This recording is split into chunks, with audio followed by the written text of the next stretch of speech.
Now the serpent was more cunning than any beast of the field which the Lord God had made.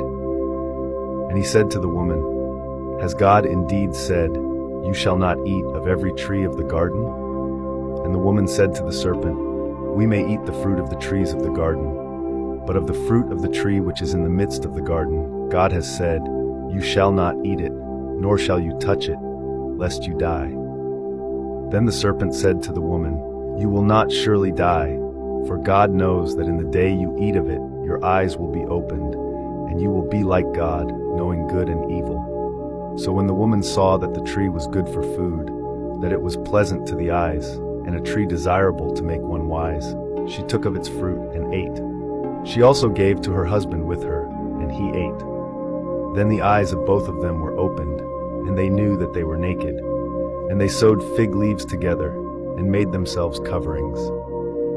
And they heard the sound of the Lord God walking in the garden in the cool of the day. And Adam and his wife hid themselves from the presence of the Lord God among the trees of the garden.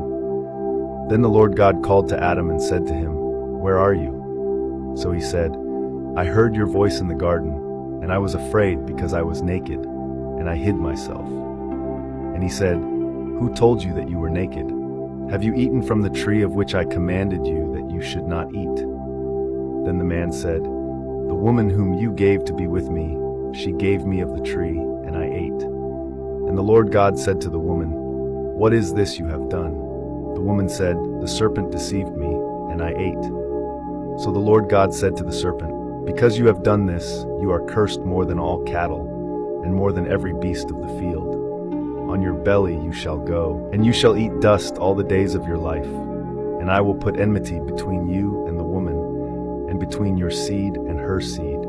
He shall bruise your head, and you shall bruise his heel. To the woman he said, I will greatly multiply your sorrow and your conception. In pain you shall bring forth children. Your desire shall be for your husband, and he shall rule over you. Then to Adam he said, Because you have heeded the voice of your wife, and have eaten from the tree of which I commanded you, saying, You shall not eat of it. Cursed is the ground for your sake. In toil you shall eat of it, all the days of your life. Both thorns and thistles it shall bring forth for you, and you shall eat the herb of the field. In the sweat of your face you shall eat bread till you return to the ground, for out of it you were taken, for dust you are, and to dust you shall return. And Adam called his wife's name Eve, because she was the mother of all living. Also for Adam and his wife the Lord God made tunics of skin and clothed them. Then the Lord God said, Behold, the man has become like one of us to know good and evil. And now, lest he put out his hand and take also of the tree of life and eat and live forever. Therefore the Lord God sent him out of the Garden of Eden to till the ground from which he was taken.